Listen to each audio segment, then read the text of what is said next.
ShartimusPrime, ShartimusPrime. Reading comics, toys are hella sick, hella whacking it, taking bad hits, taking back hits. Subscribe.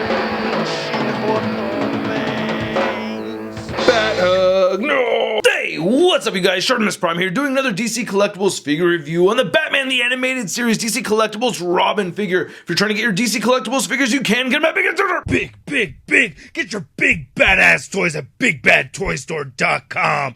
Click the link in the description below. So not a whole lot to the packaging over here. It says Robin right there on the side. He's number 6 and sculpted by Irene Matar. Pretty cool, alright? And then we get Batman right there on the back again. Alright, let's get to it and crack this thing open. And here's Robin out of the packaging. And I gotta say right off the bat, I really like this figure a lot. I'm happy to see that we're getting the same durable plastic that we had gotten on the Man-Bat figure as opposed to the plastic from the first wave of the animated series figures. I really like the paint sculpt on this guy. I like the articulation. We're getting the same articulation that we had seen on the Batman figure. And this guy also comes with a lot of accessories. So again, we get another display stand with Robin over here. I like the turnaround images. Looks pretty cool. You see all three right there. And then you get this clamp, which is a little different from the Man-Bat one. It doesn't have that part that moves forward and back. You just get your standard clamp, which isn't really good for aerial poses, but it is solid for keeping the figure from falling over on your shelf. The figure comes with a pair of fisted hands. We get these rope holding hands, relaxed palms, a grappling gun holding hand, a separate grappling gun, and then this rope with bolo balls at the end of it. I really like these interchangeable hands a lot. The only problem is that I feel like there's a little too much paint applied on the hinges of these over here. You can see that paint chipping off right over here, which actually isn't a big deal because the plastic itself is the same color as the paint they used,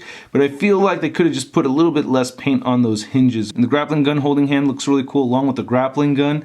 And this right here is pretty neat. Now this is significant because this is what Robin uses to catch a thug that gives the name of Billy Marin, who ends up being Tony Zuko, who's the killer of Robin's parents. I wish they had sculpted some lines or something right here to indicate it was supposed to be rope, because I had to watch the episode of Robin's Reckoning Part 1 to figure out what this was. Just like the Batman figure, we get two capes and you switch the capes out by removing the head, which pops off very easily, but you get this one that's a little bit more behind the shoulders. I really dig this one most. And the second one over here kind of drapes over his right shoulder, not the left. So I think that's pretty cool, but I actually do like this one more. And here's a look at the head sculpt, which I really like a lot. I'm very happy they gave him that big smile over there. Very suiting for Dick Grayson. I think that just looks awesome. And it also captures the artwork of Bruce Timm. Get that very circular top of his dome right over there with those little spikes sticking out.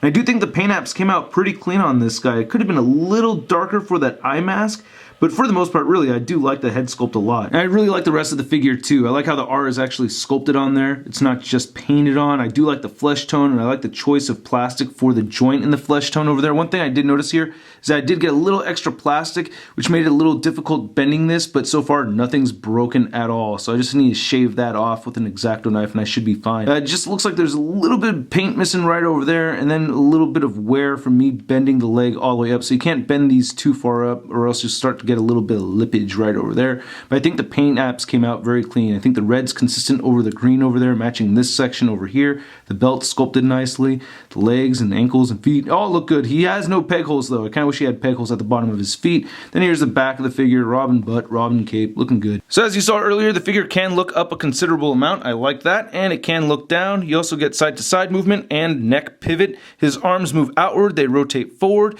You get rotation at the elbow over here, and it does bend at 90 degrees. You also get rotation over here at the glove for the forearm. You also get rotation at the wrist, and it hinges up and down. You get a waist swivel. You get hip joints that move outward quite a bit. He can kick forward just that much, and he can move back a little bit. You don't get any rotation until you get to the calf over here. He does have a single jointed knee that doesn't really meet 90 degrees. And the ankles move down, up, and he does have ankle pivot. So Robin stands at about 5.5 inches tall. And here's Robin compared to Batman from the new Batman Adventures, and I feel like Robin is actually a little too short compared to this Batman figure. This version of Dick Grayson is in college, so he's pretty much fully grown. I don't think he should be that much shorter than Bruce. And here's Dick Grayson compared to Catwoman and Man-Bat, and as you can see, Dick does stand shorter than Catwoman. Very, very short Dick Grayson. Short Dick, haha. And then here's a figure compared to the DCUC classic Robin figure, and you can see this guy is considerably shorter, huh? Hey, hashtag short Dick. Let's see where that goes. And then here he is next to the Marvel Legends Big Time Letdown Spider-Man. So aside from me thinking the figure's a little too short, I really like it a lot, and I'm very happy to to see DC Collectibles is giving us a much more durable plastic over here. This was an issue that they had talked about for a while now, and I'm glad to see that this figure is holding up very nicely, especially because it has such small parts.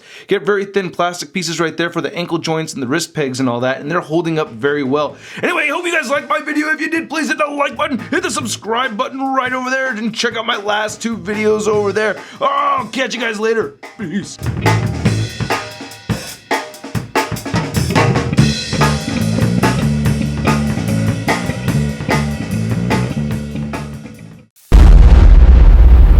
That's crispy. Suiting for Tim Drake. Ah, damn it, it's not Tim Drake.